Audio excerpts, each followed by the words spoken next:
Welcome to Satoshi Manor. I'm CD Demiscio. Technically, what you're seeing in this video isn't going to be Satoshi Manor. It's a bunch of video that I shot leaving Otaru and Hokkaido and going to Tokyo for a week for a job that ultimately I decided I didn't want. So I didn't take it. And it felt so good. It felt like it opened the door to being me again. Which I hadn't realized I'd closed the door on that, but there it is. So today, I'm just going to talk a little bit about the adventure of living in Japan as a foreigner, because let's face it, every day here brings something new and completely unexpected. Japan is, famous for a lot of things: the culture, the architecture, the contrast between the ancient and the modern, the Bushido code, samurai, the food. I mean, you could go from Tokyo to Hokkaido and eat a completely different meal that has a regional background to it every day. And the food alone could keep you entertained for years. But it's not just about the dishes and the food, or even the people or the places. It's more about the way that they work together. And this learning process is, I don't know how else to describe it beyond it's a journey of discovery. That's what it is. So what's it like being a foreigner in Japan? To put it simply, it's an ongoing education. It's like learning something new every day. You quickly realize how many small things you take for granted wherever it is that you come from, and how many things could be done better where you come from. There's something as simple as ordering a coffee, which can feel like a mini lesson in so many ways. Do you order it hot? Do you order it cold? Do you want it for here? Do you want it to go? These are like normal questions, but they're asked in a different way and in a different context. And the coffee is served in a different way and in a different context. So it's not just about mastering Japanese words. It's also about mastering the unspoken rules, reading the atmosphere, and even interpreting subtle gestures from people that, quite honestly, I wouldn't have noticed when I first got here. And I'm sure that I'm still missing so much. So one of the things that first struck me is how much you pick up simply by being present and observing. A lot of the daily surprises happen in the most mundane places: convenience stores, public transport, or even just when I'm walking down the street. One example would be tissues. Okay, they're like tissues, like Kleenex, we call them. They're distributed outside stores or handed out in busy districts. Whenever I go pay my gas bill, they give me a box of tissues. I went to a event and they gave me 5 boxes of tissues. I mean, big boxes of Kleenex like my grandmother used to have. And I'm sort of like, what do I do with these? And unlike in the US, where your grandmother has them, but usually, the tissues are tucked away in a bag or in the bathroom or something. In Japan, they're everywhere. They're tiny, they're portable. In a way, they're acts of kindness. The other day, I spilled coffee, and a woman immediately had a tissue that she was handing to me. I spilled it on myself, by the way, and she was handing me a tissue in the airport. And it was just so kind that it happened. It was a small, little, portable act of kindness. Tissues can be that. And on that note, it's really weird not to see big rolls of paper towels everywhere. Or anywhere, for that matter, because you just do not see them here. They're like unicorns. They just don't exist in Japan. I don't think I've seen a single big roll of paper towels. Even in my house, I don't have a big roll of paper towels. Maybe I should go look for them at the store. I don't think I've done that yet, but I have sort of walked down those aisles and I just haven't seen them. Whereas in Hawaii or America, we have entire rows of paper towels and toilet paper. I don't think that happens here. I've seen the toilet paper, but I have not seen the paper towels. let's leave that behind and go back to food for a minute, because Japanese culinary experiences are so interesting. Today I had cold soba noodles, which is, you can get that in the West, and it came with the sauce that I would dip the soba noodles in. The sauce was just delicious. I mixed a little wasabi with the sauce. But I asked the waitress afterwards, I was like, I know that I'm not quite eating this the right way. What else should I do? And she was like, oh, this pot of hot water over here. You take the sauce and you pour it into your glass, and then you add hot water to it, and it makes a delicious tea for you to drink afterwards. It was so delicious. I was a little hesitant, like, wait a minute, I'm drinking tea from the same sauce that I just ate, dipping my cold soba noodles into? But yes, that's what I was doing. So even something as simple as ramen.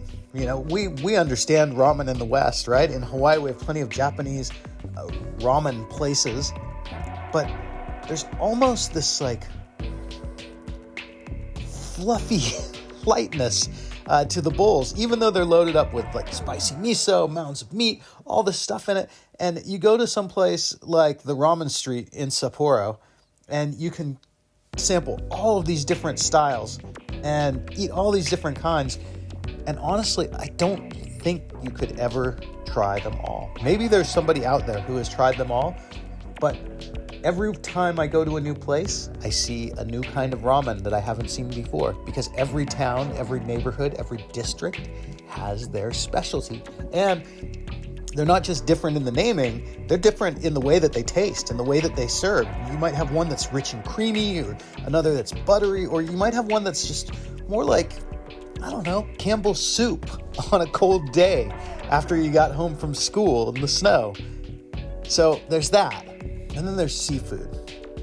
Now, Hokkaido, I've been a lot of places where there's great seafood, but I have to say Hokkaido has the greatest seafood. I can't quite say that, because the seafood in parts of Turkey were so good, and the seafood in Morocco on the Atlantic coast was so good, and there's great seafood everywhere, but Hokkaido has some of the best seafood ever. It's really that amazing. Hokkaido crabs are massive. They're these unbelievably big crabs, and they have these incredibly tender morsels within them that just fall apart while you eat them. And these aren't flavors that you would find commonly in America. I mean, the Dungeness crab in Oregon is one thing, and you can get Dungeness crab here, and it tastes like Dungeness crab. But these king crabs that they have here, it's something I can't even really describe it. You have to come here and try it. So this isn't crab that you would serve with lemon and some butter. You just eat it as it is because it's delicious. And maybe you eat it with something else because some chef has served it to you with something else. But yeah, it's so different. The sweets too, like candies and sweets and pastries and things like that, they're not quite the same. They look the same. They kind of seem the same, but even ice cream tastes much more milky here than sugary. And I don't know if that's quite the right description. It's very creamy. But it's amazing. It's aesthetically pleasing. It's pleasing to your taste buds, and it just has this distinct flavor that is like nowhere else. And then you have things like matcha that is mixed with everything. Matcha, I don't know, tiramisu. You can have matcha tiramisu, and it's delicious. You can have matcha pudding. Matcha is the green tea, by the way. And it's really astounding. A friend of mine the other day told me, you live in Hokkaido, it's where Japanese people think all the milk and butter comes from. And it might be true. Milk, butter, ice cream. I bought some cheese yesterday here in Hokkaido. Different than any cheese I've ever had. Really, really, really nice cheese. I like cheese. Okay, I already ate dinner, so I'm not hungry, but talking about all this food is so exciting. It's exciting to share this with you guys. Maybe I should have put pictures of food in this, but I just wanted to capture some of the ambiance of wandering around and being a foreigner, because navigating life as a foreigner here, it has some amusing adjustments, as well as the food and the paper towels and the things like that. The first time that I tried to buy trash bags, it was really an adventure, because they had 5 different kinds, maybe more, 10 different kinds, different sizes. You have to buy different liters for what you want to throw away, and they have to be the right color for the sorting. Trash bags, so the blue ones are non-burnable, the yellow ones are burnable, the clear ones are for plastics and things that are recyclable but not at the same time, and 5 liter, 10 liter, 40 liter, and you can put everything in there. But people are very serious about that. And the language, I know some of you that listen to this stuff, or that see my stuff, you're fluent in Japanese, or you've spoken some Japanese, and there is something really nice about that, because you can understand everything that's here. But I will tell you, not knowing is kind of amazing too, because you become fully immersed in the atmosphere and in really paying attention to the context and the body language cues and things like that. And eventually you learn by doing. My Japanese language skills are getting better. They're still quite atrocious, but they're getting better. I look forward to being fluent someday, but I hope I keep noticing and paying attention to all of these other things, because at its core, living in Japan as a foreigner is really about being a student of life every day, every moment that you're out, whether you're enjoying some new food, whether you're trying to figure out the social etiquette of a place, like, how should I eat this cold soba noodles with this thing, or whether you're just figuring out that there's 3 different buttons on the toilet and you're not sure what any of them do, so you have to try them out because, you don't speak Japanese. All of this will add to your understanding. It'll add to your appreciation of this amazing, this beautiful country. So in the event that you ever get the chance to come to Japan, don't shy away from the unfamiliar. Let it guide you. Let it shake you. And yes, let it surprise you, because these daily adventures, big or small, tiny ones or big, huge ones, they are what make the experience of being here truly unforgettable, whether you're living here, as I'm trying to do, or whether you're just visiting, as so many others are doing. Japan is magical.